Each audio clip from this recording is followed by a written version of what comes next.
Alamin naman natin ang mga naging kaganapan sa mundo ng international sports scene sa report ni teammate Justin Ilano.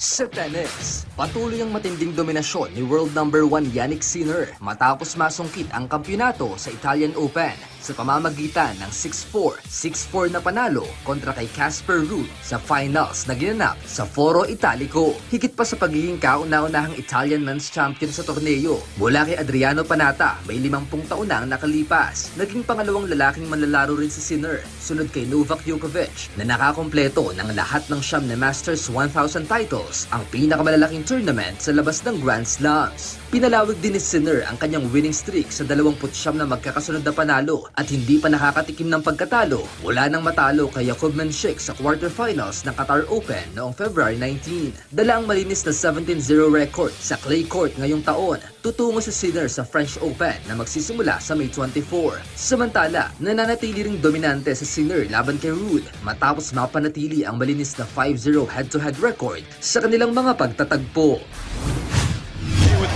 SGA step back three. Sa balitang basketball naman, muling naghari si Shai Gilgeous-Alexander matapos hiranging NBA Most Valuable Player para sa ikalawang magkakasunod na season.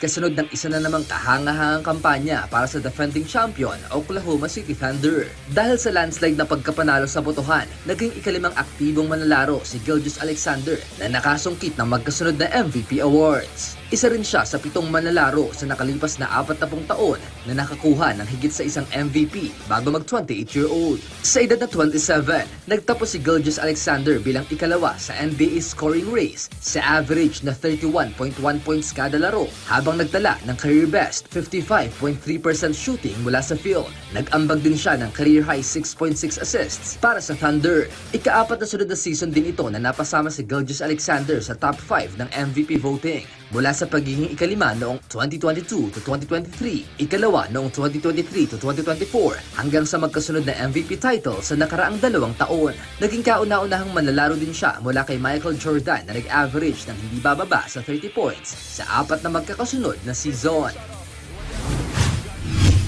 Sa golf, nasungkit ni English golfer na si Aaron Rai ang kanyang kauna-unahang major title matapos magwagi sa PGA Championship sa pamamagitan ng 3-shot na lamang kontra kay Jon Rahm ng LIV Golf at Alex Mallin sa Aronimink Golf Club. Pumasok si Rai sa final round na 2 shots ang inahabol at nahuli pa ng 3 shots and 10 hole and 10 hole na lamang ang natitira. Ngunit nabuhay ang kanyang kampanya matapos maipasok ang isang 40-foot eagle putt sa par 5 9th hole na nagsilbing simula ng matinding scoring run sa masikip na labanan sa leaderboard. Ang world number 44 ay nagtala ng 2 birdies sa loob ng 3 hole mula ika-11 bago nadagdagan pa ng magkakasunod na birdies sa 16 at 17 holes. Tampok dito ang kanyang sensational 70-foot putt sa par 3 17th hole na tuluyang nagbigay sa kanya ng kontrol at 3 shot na abante para sa kampyonato.